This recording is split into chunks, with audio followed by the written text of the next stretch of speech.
folks, welcome back to Mainstream Media. And Pastor Brennan and I have been trying to figure out what exactly the description of what we do here is. And we really think we're a group of Christians, small group, 2 people. We're a group of Christians who are here trying to put out media that goes contrary to the mainstream media. We're trying to put out the truth of the gospel to everyone out there who's watching this. That's right. So today we're going to be talking about some unusual things. Yes. Yep. Like, I know you're talking about the flat earth. Yep. And is the earth flat or not?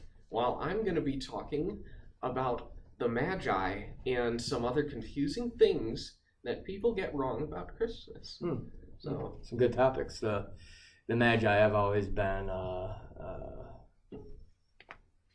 a main part of the nativity set play, and they always focused on just 3 Magi, and it'd be good to have some answers on that because it never says 3, so I can't wait to hear about that. And like you said, I'll be speaking on flat earth, and it's just crazy to hear that a big population believe in this flat earth. They even have conferences for the flat earth conference where over 600 people attended last year to this conference to speak about the flat earth. So what are your thoughts about the earth? Is it flat or is it round? Does the sun go around in a circle with the moon, or do we orbit the sun and the moon travels and orbits us? And have you heard of this mystery? Have you heard of this flat earth theory? Who told you about it? Do you know anybody that believes in this theory?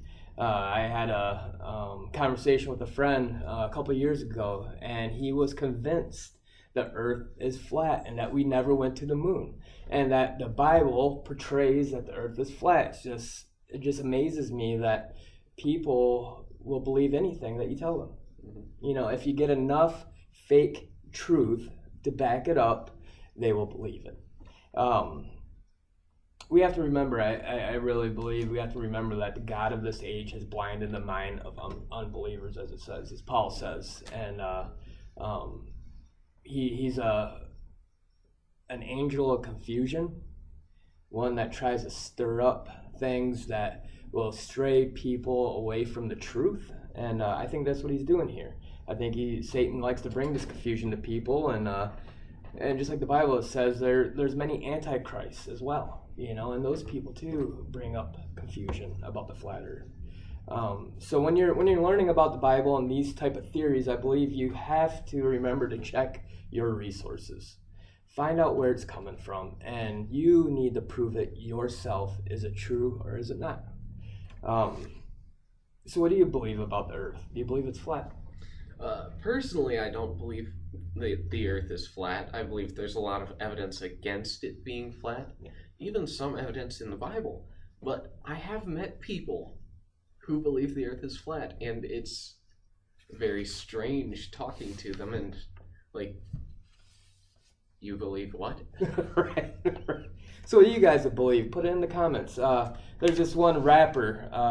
This is from physicsworld.com, and we'll make sure we have all the resources at the bottom so you can see what we're using, because there's just tons of resources out here. But in 2007, the U.S. rapper B.O.B., real name Bobby Ray Simmons, started a crowdfunding campaign to launch a satellite. The rapper, a vocal proponent of the flat earth theory, wanted to seek evidence that our planet is a disk, not a globe. His aim is to raise $200,000 and later upped it to $1 million on the GoFundMe website, with the aim of sending one or more crafts into space to help find the curve, the term that the flat earthers use to describe the edge of the supposed disc-shaped planet. Wow. That just amazes me that somebody would go to such great lengths to prove something that's already been disproved by many. that's just amazing. Amazing that somebody would go to that length to launch a satellite even, or to send a spacecraft up to go see it for himself. But that's amazing. I would love to go up on a spacecraft and see the Earth, see how round the Earth is. Creation Museum, or the Creation Experience, has a bunch of stuff against the flat earthers. And what has happened in the last few years is these people have come up and groups of hundreds and thousands of people, and they're really sincere about what they believe. They believe it with their full heart. You go to the Bible and it talks about like the whole earth, like in Samuel, or and all over the place. It talks about like the whole earth and the four corners, the four winds, and these things that people believe that it's talking about a flat earth. Well, you need to really look at the word and how it's used. And like the whole earth, when it says the whole earth here, like the foundations of the earth, or the four corners of the earth, it's really talking about the people, the whole earth, all the people on the earth. It's not speaking about that, there's corners on the earth, so it's a circle or a square, and that's where it ends. No, it's talking about different areas of the earth. It's disproved everywhere. He says here, first, he talks about all these articles and papers and books on the topics that are written by highly qualified scientists. He says these resources are easily discoverable with a quick internet search and have addressed the issue very thoroughly. So there's no need to repeat their findings here. Suffice it to say that the Earth is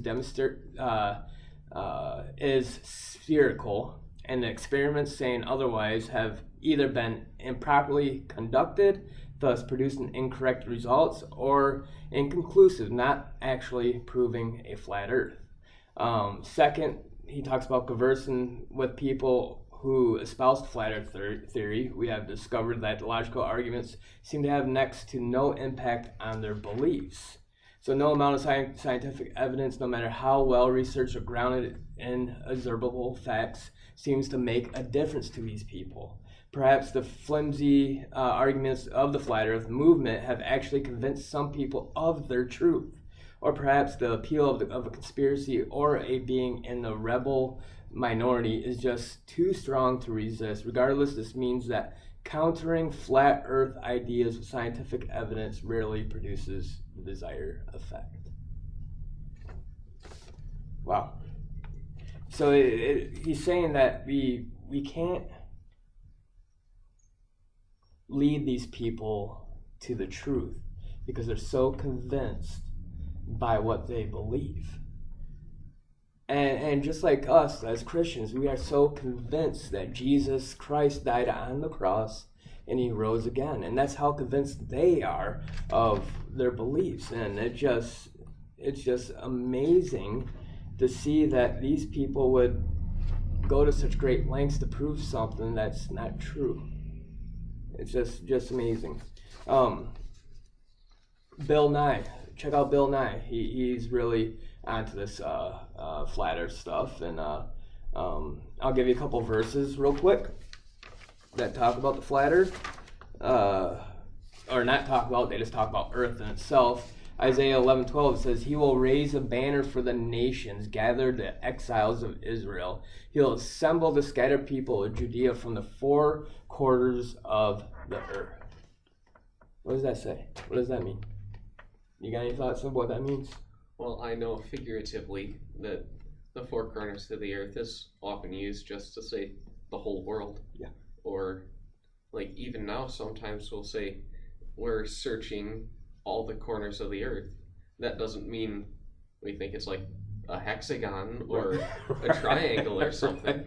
It just means we're searching everywhere. Yes, yeah, exactly. And like Job 26:7, he says he spreads out the northern skies over empty space. He suspends the earth over nothing. It just means exactly what it says. The earth is suspended in the universe. It's not suspended like it's on like pillars or strings and it's suspended hanging because it's flat, it's a disc. No, it's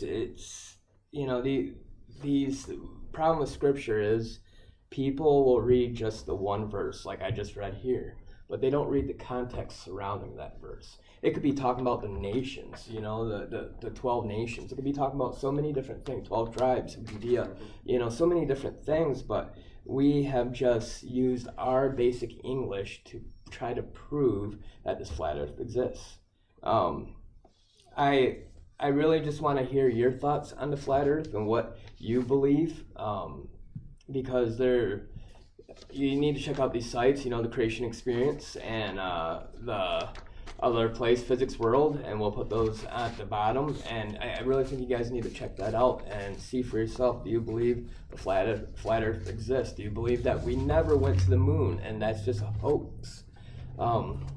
If so, those are pretty good hoaxes. And yeah, I am baffled by this belief. So what do you got? What do you got, Mark? Well, I'm here to talk about the Magi, and that misconception is slightly less baffling, because you see, many Christians have been raised to believe that there were three men, or three Magi, who visited Jesus shortly after his birth. And where did this idea come from? While we don't know the exact origin, we do have a pretty good idea. So let's turn in our Bibles to Matthew 2, 1 through 12. So here in Matthew 2 it says, "After Jesus was born in Bethlehem in Judea, during the time of King Herod, Magi from the east came to Jerusalem and asked, 'Where is the one who has been born King of the Jews? We saw his star when it rose and have come to worship him.' When King Herod heard this, he was disturbed, and all Jerusalem with him. When he had called together all the people's chief priests and teachers of the law, he asked them where the Messiah was to be born. 'In Bethlehem in Judea,' they replied, 'for this is what the prophet has written. But you, Bethlehem, in the land of Judah, are by no means least among the rulers of Judah, for out of you will come a ruler who will shepherd my people Israel.' Then Herod called the Magi secretly and found out from them the exact time the star had appeared. He sent them to Bethlehem and said, 'Go and search carefully for the child. As soon as you find him, report to me, so that I too may go and worship him.' After they had heard the king, they went on their way, and the star they had seen when it rose went ahead of them until it stopped over the place where the child was. When they saw the star, they were overjoyed. On coming to the house, they saw the child with his mother Mary, and they bowed down and worshipped him. Then they opened their treasures and presented him with gifts of frankincense, gold, and myrrh. And having been warned in a dream not to go back to Herod, they returned to their country by another route." So, wow. Did you notice anything in there?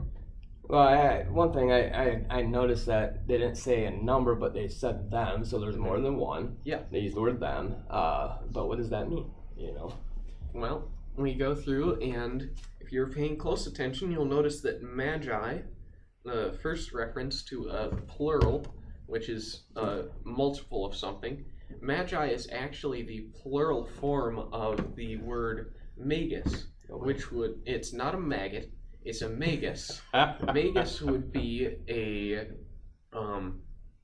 magician or priest from Babylon. Some people think these specific ones may have come from a school that Daniel started when he was in Babylon. Yep. But it's not really clear who exactly or what their background was. But we know that it was a plural word used here, and it's used all throughout. You say they, them, so there's more than one, but no definite number beyond that. But then we come later and notice there were three gifts. Yep. So that's most likely where the idea of three came from. Correct. Because people probably think, oh, three gifts, each Magi brought one gift, and then you have the number problem solved, and then you can give names to them, and you have a fun side story. But in reality, it could have been like two, a couple hundred.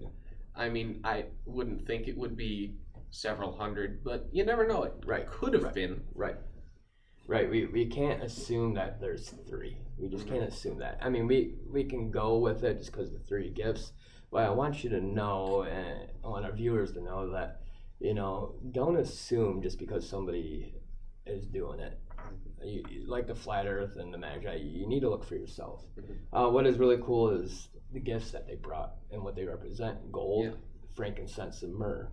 The gold is, I see that as like a kingship, the frankincense offering, and myrrh as a burial. So it kind of shows that the 3 accents of who Jesus is and what he's going to do. And, he is a king, and and he does go off as an offering, as a sacrifice for us. And he does get buried, and, he does get covered with myrrh and all that. So that's just really cool stuff. Yeah, and while we're talking about the Magi, another thing many people miss is that they never actually went to a stable. They were at a house in Bethlehem, and that's in verse 11. It says, "On coming to the house, they saw the child with his mother Mary." Wow. And another fun thing is that the stable is actually never even mentioned in the Bible. Right. That is we great. never see a stable or even a barn like people think. And now we're going to turn over to Luke chapter 2. So where does that come from? Who made that up? Well, it's actually more of an educated deduction. Okay. Because we're going to, let's see, which verses did I have? Okay. Chapter 2, verse 7, verse 12, and verse 16. Okay. So in verse 7, "And she gave birth to her firstborn, a son. She wrapped him in cloths and placed him in a manger because there was no guest room available for them." Okay. Verse 12, "This will be a sign to you. You will find a baby wrapped in cloths and lying in a manger." And then 16, "So they hurried off and found Mary and Joseph and the baby who was lying in the manger." And a manger would have been similar to a feed trough, but it was generally used for hay or straw that would have been fed to various types of cattle. Correct. And from that, we can guess that it was most likely in a stable. Yep. But something cool about the stables in Bethlehem was that Bethlehem was a big area for shepherds. And that extends for quite a while. We see David was a shepherd. Yep. He was from Bethlehem.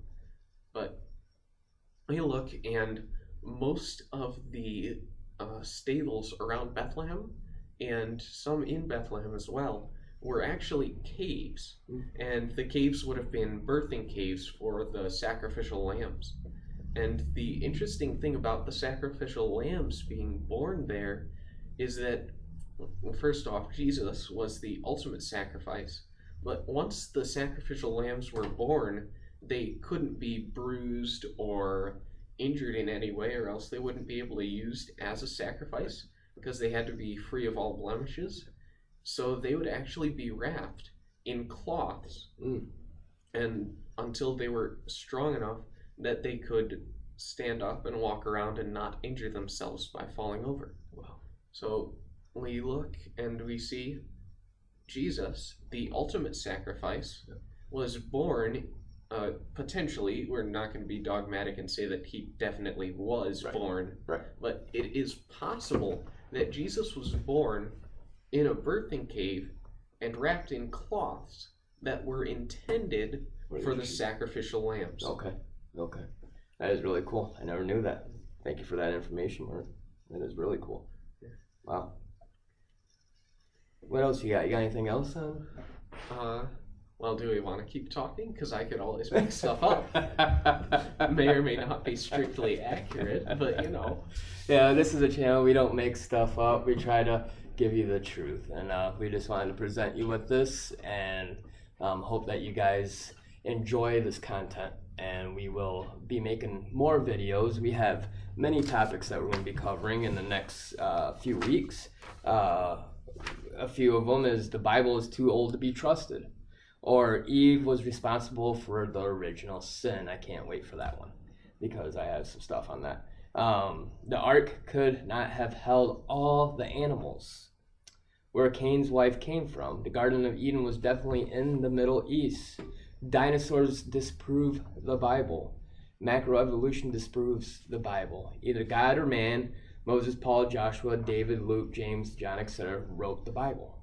So those are some of the topics we'll be covering here in the near future, and let us know what topics you want to hear about, what we can discuss for you. I really think in the future we'll be discussing topics that mainstream topics that are going on in the world.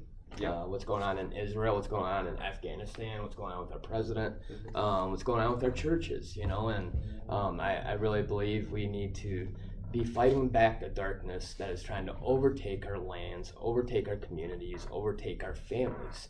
And so we are here to help you fight back, learn good truth, and bring Jesus into your life.